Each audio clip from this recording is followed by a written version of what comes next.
What's going on, guys? In this video, we're going to talk about cost of living here in the Denver metro area. We're going to break down rent, mortgage, tax, insurance, utilities, groceries, parking, what it costs to run your car, public transport, restaurants. I'm going to try to go through all of it. Stay tuned to the end. We're going to get into some fun figures too on things you should do right now if you don't own a home.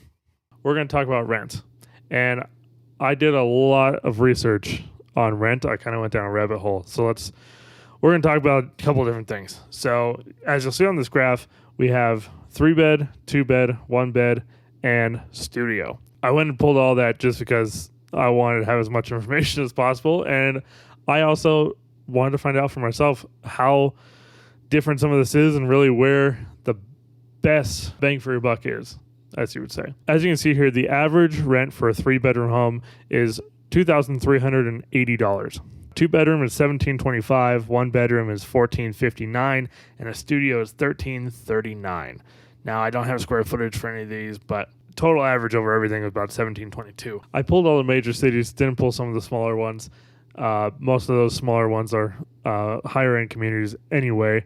So I pulled the major cities, and let's look at rent for those. Now, this is just rent. We're not talking about utilities or anything else. We'll get into those a little bit farther down in this video. Now, if you're renting, the average was about $2,380 per month. You're not going to be paying taxes. Probably going to have renter's insurance for about $25 a month. And then also your utilities.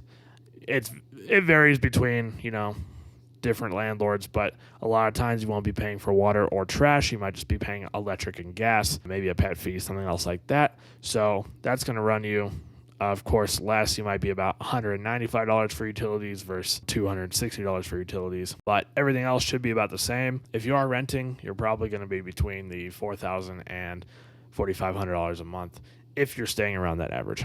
Now, if you're coming here to buy a home and not rent, that's awesome, and I hope you do that. I also went down a crazy rabbit hole with this data and ran it for each city as well. Now, the average price for a 3-bedroom home here in the Denver metro area, so that's all cities combined, it says it's $463,000. Now, from my experience so far, good luck. That's tough. As you know, this market's crazy. Homes are being bid up. The averages when I pulled each city's average individually was closer to 513,000, 540,000. I think that's a little closer. I still think that's a little on the low side for the average here. If you want to see the averages here, I'll throw up a graph really quick, just showing the average per city, and might help you decide where you want to live based on your price point. Again, this is averages of a 3-bedroom home. Okay, let's talk mortgage and what that's going to cost.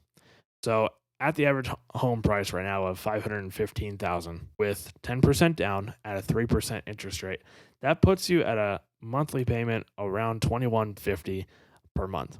And on top of that, about $220 to $250 for tax and roughly $100 to $120 in insurance. Add that all up, and on your home, you're going to be spending about $2,400 to $2,600 a month, depending on how much you put down and where you live. Taxes are going to vary, insurance is going to vary, so just keep that in mind. But you're probably going to be between $2,400 $2,600 depending on if you're sitting at the same price. So if you're at $550, it's going to go out from there. You have your principal and interest, PMI or private mortgage insurance, possibly, not going to apply to everybody, and then you'll have your escrow account, which covers your taxes and your insurance. So your taxes are going to be roughly about 7 to 7.5% of the assessed value of the home. So a good way to figure that out would be take the value of the home times 7.5%, and then times the answer to that by 7.5%. That's going to get you roughly to where you need to be. Insurance for myself is about $1,300 on a 4-bed, 2-bath ranch home with about 2,000 square feet. This is, again, going to vary drastically depending on where you live, the style of home, the type of home, the age of the roof, lots of different things. So talk to your insurance agent and see where they can get you. All right, guys, so here is what I found on utilities. And keep this in mind. Utilities is a very hard thing to average out. It's a very hard thing to find exact data on because it varies greatly on the size of your home, how you like your home. If you like it cooler, hotter, it's going to vary drastically. So just keep that in mind. that this may be different depending on how you use your home and how you use your utilities. So if you water grass a lot, it's going to be higher, of course. If you take long showers, it's going to be higher. If you keep your house at 65 degrees during the summer and 75 degrees in the winter, it's going to be higher. So keep that in mind, okay? Now, what I found is a good average utility number is about $260 for electric, gas, water, trash, and internet. The way it breaks down is electric is about $80, gas and water are about $50. Trash is about $15 to $20. Some cities here actually do provide trash services, Denver City being one of them. Xfinity, if you'd like to sponsor me, I don't want to pay for internet anymore. But in all seriousness, if you do have to pay for internet, it's going to be about $65.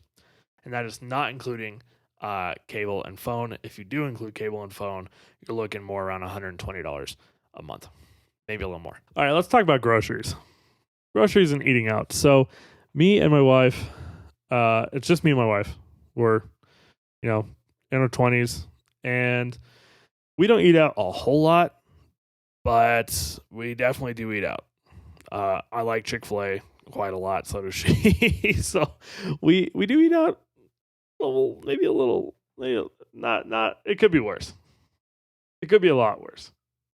So I'll just get into it. Our grocery bill is on average over 2021 so far, $647 a month, and our restaurants averages out to be about $400 a month.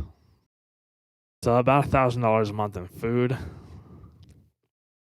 That hurts. That's not great. I don't like that. Gonna try lowering that.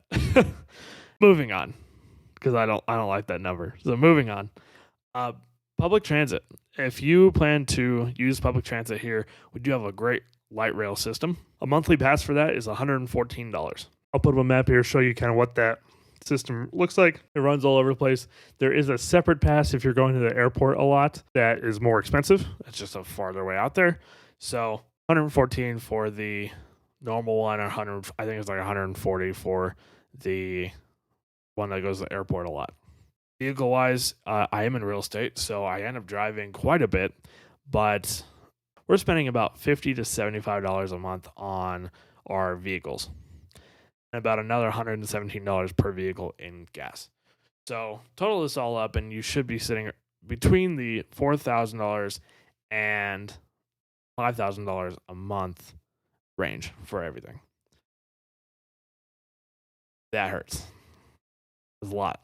Okay, now for some fun stuff. I kept doing some digging, and I really wanted to see how much had we appreciated since 2009. I really wanted to go back farther, but my data tables only went to 2009, sadly.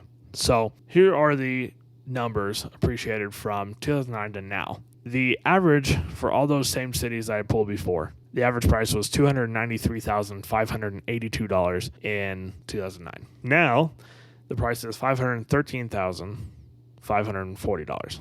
Depending on where you look at your stats, from 2009 to now, over 12 years, we appreciated 3.5% per year up to almost 5% per year, depending on what part of town you are in.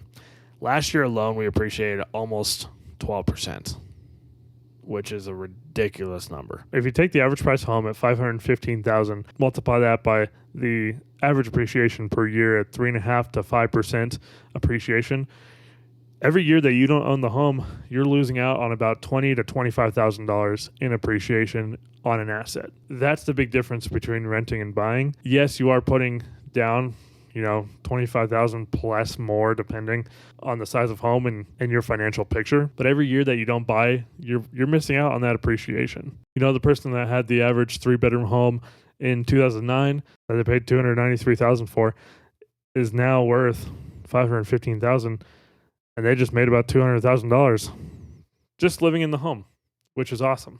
My biggest advice to anybody is to get out as soon as you can and buy a home and start building your wealth. One way that's helped me to save money is, reading a book called Profit First. It has a great system for saving money and taking a percentage of your income and splitting it between investments or savings account. And investing in a stock account has really made saving a lot more fun. I really have enjoyed investing in the stock market and watching that grow. And there are some really safe ways. I shouldn't say safe, but low risk ways for you to invest your money in the stock market using mutual funds. Some popular ones are Vanguard or the S&P 500. Investing in those to store your money while those go up. Keep in mind that any profits you make will be taxed, but it can be a good way for you to save money. I would also just make sure you're putting money in a savings account so when you need it, it's there. Maybe a good mix of both would be the most beneficial way for you to save money. To invest in the stock market, I use the app Webull, which is linked down below in the description. And using my link, you can get 2 free stocks when you invest $100 on the platform just to get you started. So go check that out and have some fun with it. All right, guys, that's it for this video. I hope this was helpful. Was I close? I hope I was. If not, tell me down below. Let me know. If you liked this video, please do me a huge favor and subscribe to my channel, like this video, and share it with some friends. It really helps me grow the channel and helps me make more content like this. Thank you guys so much for watching, and I'll see you on the next one. See ya.